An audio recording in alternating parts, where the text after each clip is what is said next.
नमस्कार, हमारे चैनल में आपका स्वागत है। मैं हूं रामचंद्र मौर्य। साथियों, हिंदुत्व को या सनातन धर्म को किससे खतरा है? इस्लाम धर्म से, मुसलमानों से, ईसाइयों से, बौद्धों से, जैनों से, यहूदियों से?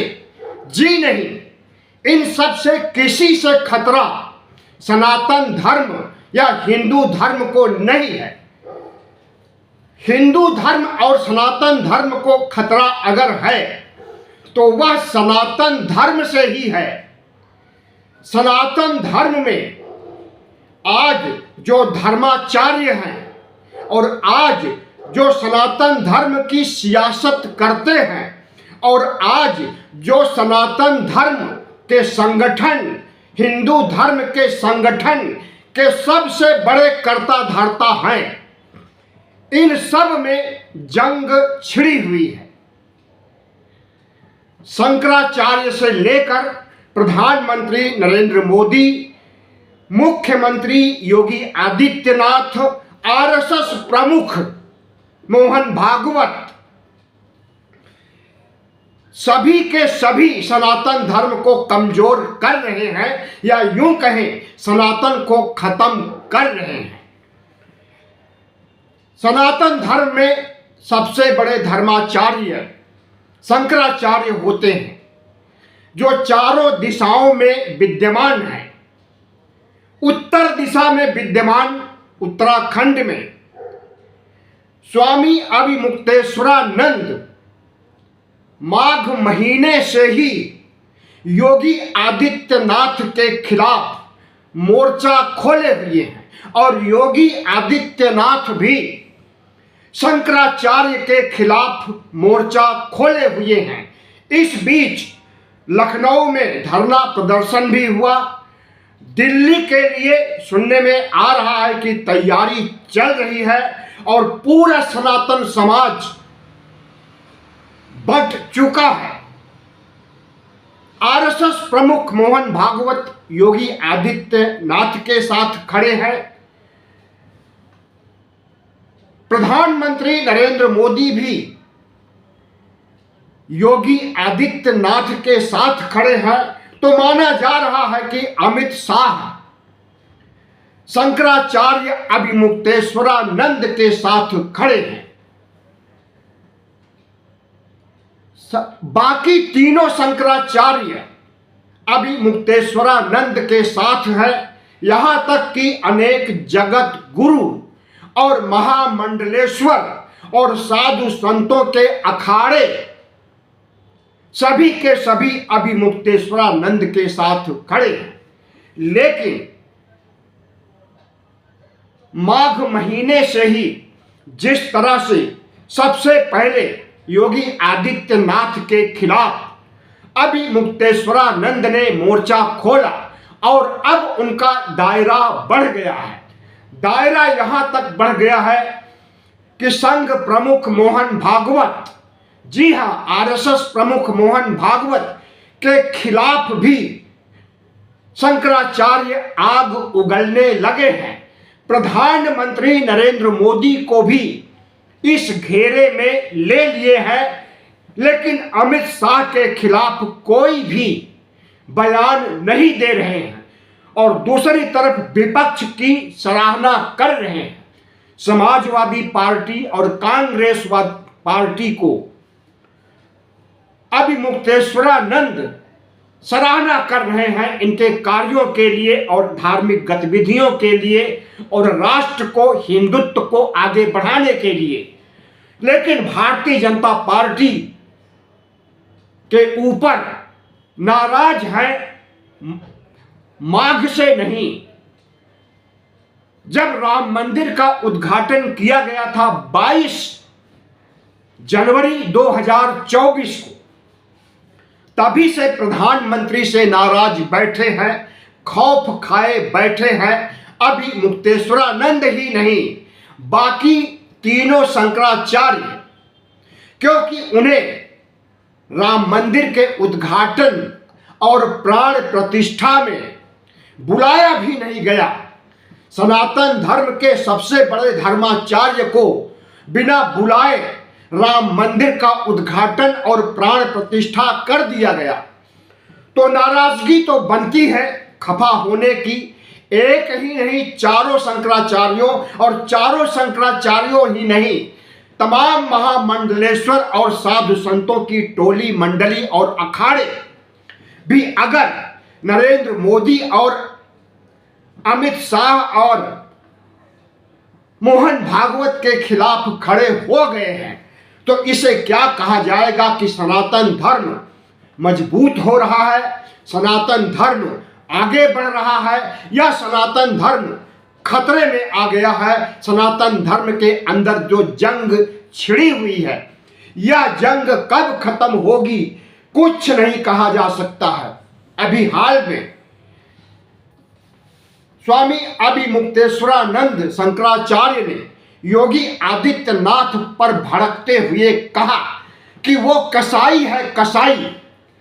एक तरफ शंकराचार्य से शंकराचार्य होने का प्रमाण पत्र मांगा जा रहा है योगी प्रशासन के द्वारा, तो अब शंकराचार्य योगी होने का प्रमाण पत्र योगी आदित्यनाथ से मांग रहे हैं, और उससे पहले हिंदू होने का प्रमाण पत्र मांग रहे हैं शंकराचार्य योगी आदित्यनाथ से। न सिर्फ योगी आदित्यनाथ से, मोहन भागवत से, प्रधानमंत्री नरेंद्र मोदी से और योगी के साथ खड़े सभी हिंदू धर्म के ठेकेदारों से। तो क्या माना जाए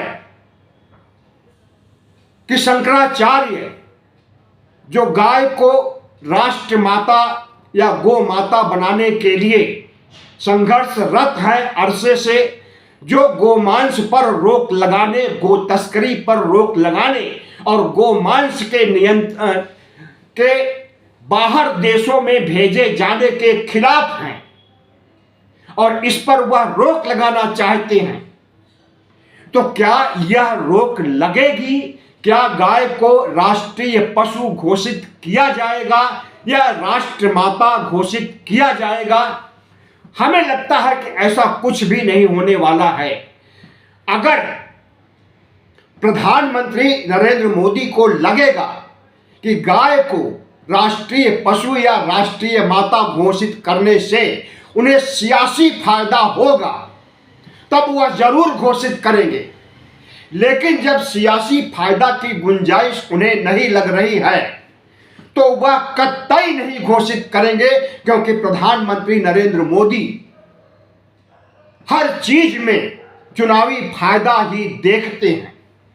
और जहां तक गायों के कत्लेआम, बूचड़खानों पर रोक लगाने और गायों के मांस के निर्यात की बात है, तो यह भारत की इकोनॉमी का सबसे बड़ा जरिया है। इस पर प्रधानमंत्री नहीं रोक लगा सकते हैं, और लगाएंगे तो अर्थव्यवस्था चरमरा कर ढह जाएगी। तो क्या शंकराचार्य हवा में बात कर रहे हैं? और जो मांग कर रहे हैं योगी आदित्यनाथ से, प्रधानमंत्री नरेंद्र मोदी से, गाय को लेकर के, गोमांस सप्लाई को लेकर के, गाय को राष्ट्रमाता या राष्ट्रीय पशु का दर्जा देने का सवाल बड़ा करके जो सवाल उठा रहे हैं, क्या उनके साथ हिंदू नहीं खड़े हैं? और हिंदू नहीं खड़े हैं तो इसका मतलब यह नहीं हुआ कि हिंदू वोटर भी नहीं खड़े हैं। लेकिन नरेंद्र मोदी को इसमें कोई सियासत नजर नहीं आ रही है। अगर यही मांग कांग्रेस पार्टी करती, समाजवादी पार्टी करती कि गाय को राष्ट्रमाता या राष्ट्रीय पशु घोषित किया जाए, तो हमें लगता है कि तुरंत घोषित कर देते, क्योंकि यह राजनीतिक पार्टियां हैं। अगर इसका श्रेय राष्ट्रमाता गाय को घोषित करवाने का श्रेय कांग्रेस उठा पाए, सपा या कोई अन्य पार्टी उठा पाए, उसके पहले नरेंद्र मोदी के कान खड़े हो जाते और वह अपने पक्ष में श्रेय लेने के लिए घोषित कर देंगे। लेकिन अगर शंकराचार्य यह मांग उठा रहे हैं तो नरेंद्र मोदी कतई नहीं ऐसा करने वाले हैं। तो आज हिंदू का दुश्मन कोई अन्य धर्म का व्यक्ति नहीं है या कोई अन्य धर्म के लोग या आतंकवादी नहीं है।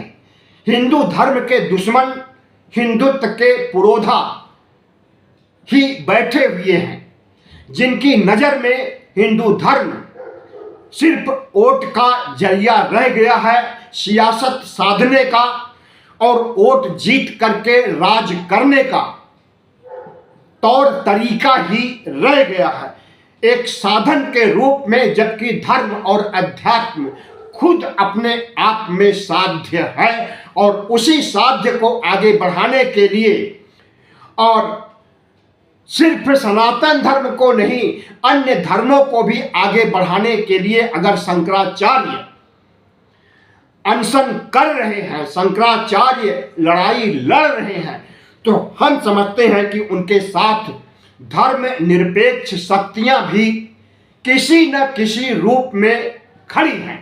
और अगर धर्म निरपेक्ष शक्तियां शंकराचार्य के साथ खड़ी हैं तो हमें लगता है कि एक दिन झुकना ही पड़ेगा नरेंद्र मोदी को और शंकराचार्य की हर मांग को मानना पड़ेगा। मैंने एक वीडियो देखा सोशल मीडिया पर जिसमें एक महिला कह रही है कि प्रधानमंत्री नरेंद्र मोदी जो कि तेली हैं, ओबीसी हैं, शूद्र हैं और हर शूद्र नीच होता है, तो एक नीच से प्राण प्रतिष्ठा क्यों कराई गई? एक नीच व्यक्ति एक शूद्र से मंदिर का उद्घाटन क्यों कराया गया? शंकराचार्य की नाराजगी का एक कारण यह भी है, जिस तरह से वर्ण व्यवस्था हमारे देश में शुरू से रही है और आज भी किसी न किसी रूप में है और भारतीय जनता पार्टी आरएसएस वर्ण व्यवस्था का समर्थन करती है, तो उस वर्ण व्यवस्था के अनुसार क्यों स्वीकार कर लिया मोहन भागवत ने कि एक तेली घाची ओबीसी शूद्र राम मंदिर का उद्घाटन करे और मोहन भागवत से बड़ा आसन उसका हो राम मंदिर प्रांगण में, कैमरे का फोकस हमेशा उसी की तरफ रहे। तो तमाम वजह है शंकराचार्य की नाराजगी का, लेकिन जो मुख्य वजह है अगर उस पर प्रधानमंत्री नरेंद्र मोदी मोहन भागवत विचार नहीं करेंगे और शंकराचार्य की वाजिब मांगों को नहीं मानेंगे तो हमें लगता है कि यह सनातन का संघर्ष लंबे समय तक चलेगा और जब संघर्ष चलता रहेगा तो सनातन का विकास नहीं विनाश होगा। धन्यवाद। वीडियो अच्छा लगा हो तो चैनल को सब्सक्राइब कीजिए, लाइक कीजिए और शेयर कीजिए।